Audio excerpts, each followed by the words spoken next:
Students, आज हम class 10th के चैप्टर 7 कोऑर्डिनेट ज्योमेट्री निर्देशांक ज्यामिति के प्रश्नावली 7.3 का दूसरा प्रश्न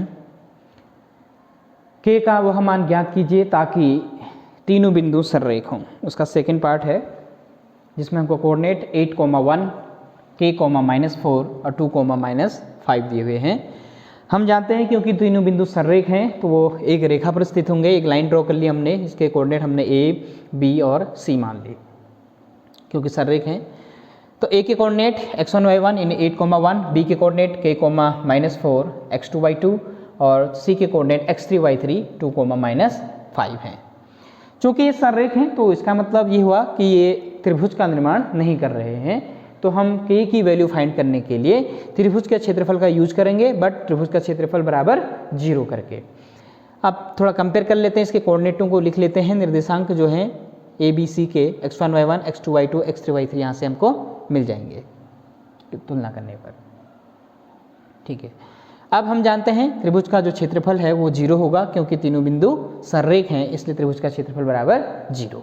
तो त्रिभुज का क्षेत्रफल बराबर 1/2 x into y minus y plus x into y minus y plus x into y minus y plus x into y minus y. ये बहुत इंपॉर्टेंट स्ट्रेटजी हमने अपनाई थी जो हमने आपको बार बार सिखाई है। हम कैसे लिखेंगे इसको 1 2 3 और 3 1 2 सॉरी 2 3 1 और 3 1 2।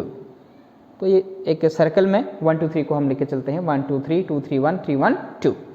तो इसकी वैल्यू पुट कर लेते हैं तो हम देखेंगे 1/2 x1 equal to 8 into y2 equal to -4 minus y3 is equal to -5। अब स्टूडेंट यहाँ पर ध्यान देना है माइनस माइनस प्लस और y3 की वैल्यू 5, तब ये +5 आ गया। ऐसे plus x2 is equal to k into y3 equal to -5 y1 equal to 1 so -1 plus x3 is equal to 2 y1 equal to 1 minus y2 equal to -4 again minus minus plus +4। Clear है, equal to 0। Now solve कर लेते हैं इसको, bracket के अंदर solve कर लेते हैं तो -4 + 5 है, सब्ट्रैक्ट हो जाएगा क्योंकि एक माइनस में एक प्लस में है। तो ये हो जाएगा आपका कितना 8 इंटू ये हो गया आपका प्लस माइनस माइनस हो जाएगा 1 आएगा और 8 1 जा 8 होता है। यहाँ -1 -5 है तो ये दोनों ऐड हो जाएंगे -6 तो -6k यहाँ पे 4 + 1 है 5 2 जा 10। ओके, नाउ नंबर्स को ऐड कर लेते हैं 10 और 8 को 18 हो जाएगा। ये 1/2 18 - 6k।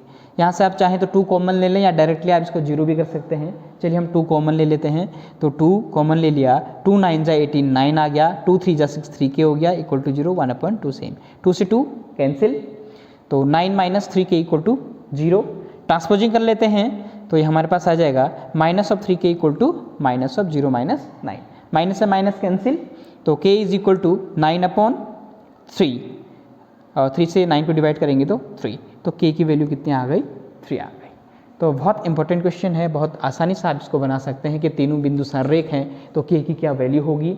या फिर आपको कभी एग्जाम में ऐसा प्रश्न आता है कि इन तीनों बिंदुओं को सिद्ध कीजिए कि ये सररेख हैं, तो स्टूडेंट्स वहाँ पर भी आप क्या करेंगे, यही फॉर्मूला यूज करेंगे। हम यहाँ पे इक्वल टू 0 लिख रहे हैं तो वहाँ पर आप 0 लेके आएंगे, वहाँ पे जो पूरा जो फॉर्मूला है त्रिभुज के तीनों क्षेत्रफलों का क्षेत्रफल निकालने का, उसमें हम वैल्यू 0 लेके आते हैं।